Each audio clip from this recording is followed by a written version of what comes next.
इस वीडियो के माध्यम से आपको बताने वाले हैं देश भर के करोड़ों केंद्रीय कर्मचारी और पेंशन भोगी के लिए बड़ी जानकारी। जी हाँ दोस्तों, 8वां वेतन आयोग के बारे में आपको पूरी जानकारी देने वाले हैं। लेवल 1 के अंतर्गत आपको कितना पेमेंट मिल रहा है, तो यदि वेतन लागू हो जाता है तो आपको कितना पेमेंट मिलेगा, इस तरह से संबंधित आपको बहुत सारी जानकारी इस वीडियो के माध्यम से देने वाले हैं, जो अभी हाल ही में ऑफिशियल अपडेट की गई है। तो वीडियो को आप कंप्लीट देखिएगा और जानकारी आपको पसंद आती है और इस तरह की कोई भी अपडेट आती है, यदि आपको जानकारी चाहिए तो इस वीडियो पर लाइक कीजिएगा और इस वीडियो के नीचे आपको एक बटन दिख रहा होगा सब्सक्राइब वाला, उसे जरूर दबाइएगा। अभी साथियों, जो अभी यहाँ पे एक लिंक के माध्यम से आपको जानकारी दे रहे हैं, जो अभी हाल ही में अपडेट की गई है, जिसमें इन्होंने यहाँ पे साफ तौर पे लिख रखा है, देश भर के करोड़ों केंद्रीय कर्मचारी और पेंशन भोगी अब 8वां वेतन आयोग की कमेटी का इंतजार कर रहे हैं। चर्चा है कि नया वेतन ढांचा 2.08 फिटमेंट फैक्टर के आधार पर तैयार किया जा सकता है। इससे न सिर्फ बेसिक सैलरी बल्कि एचआरए, टीए और अन्य भत्तों में भी उल्लेखनीय बढ़ोतरी देखने को मिल सकती है, जो कि इन्होंने यहाँ पे कन्फर्म लिख रखा है।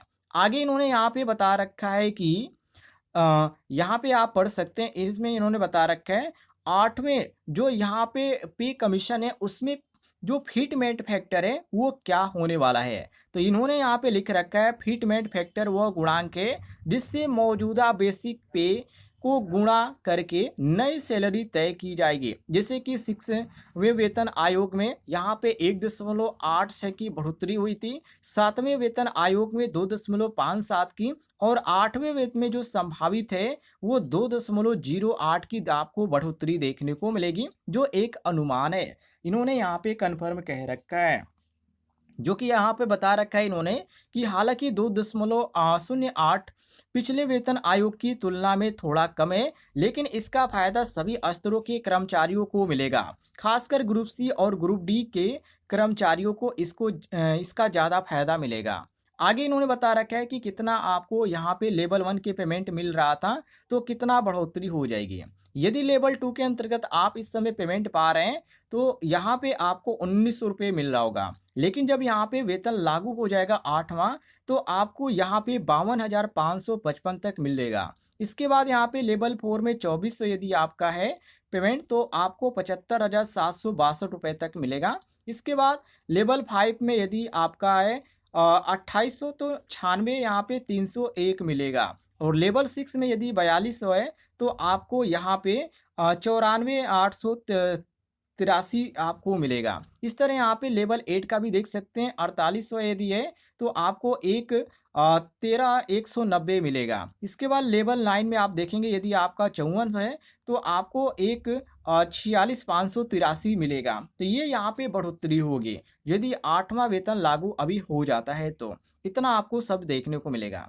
अब यहाँ पे देखिए, एचआरए मतलब कि मकान किराया भत्ता में क्या होगा बदलाव। तो 8वें वेतन आयोग के बाद जो एचआरए है उसमें भी बदलाव आपको देखने को मिलेगा, क्योंकि अभी बेसिक पे पर आधारित होता है और ये जो मौजूदा नियम है उसके अनुसार किया जाएगा। जैसे कि मेट्रो शहर में 87% 27% आपका एचआरए और अन्य शहरों में 18 से यहाँ पे 9% आपका एचआरए, और यदि बेसिक बढ़ता है तो उसी के अनुपात में एचआरए भी यहाँ पे बढ़ेगा। तो ये काफ़ी खास अपडेट है।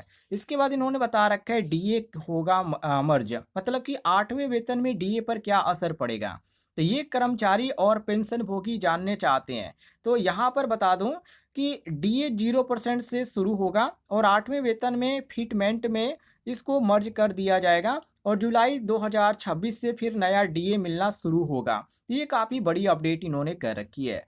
इसके बाद यहाँ पे बच्चों की शिक्षा और ट्रेवल और अन्य भत्तों के बारे में भी इन्होंने जानकारी दे रखी है कि 8वें वेतन आयोग में सिर्फ बेसिक सैलरी ही नहीं बल्कि अन्य भत्तों में भी संशोधन किया जाएगा, जैसे कि शिक्षा भत्ता हो गया, यात्रा भत्ता हो गया, ड्रेस और रिस्क अनाउंस हो गया। तो इन सभी पे फिर आपको फिटमेंट फैक्टर का असर पड़ता हुआ नजर आएगा और इन्हें भी नए वेतन के अनुसार अपडेट किया जाएगा। ये यहाँ पे आज की डेट में बड़ी खबर आ रही है। यदि आपको जानकारी पसंद आई होगी और इस तरह की कोई भी अपडेट आती है, आपको जानकारी चाहिए, तो इस वीडियो के नीचे आपको एक बटन दिख रहा होगा सब्सक्राइब वाला, उसे ज़रूर दबाइएगा।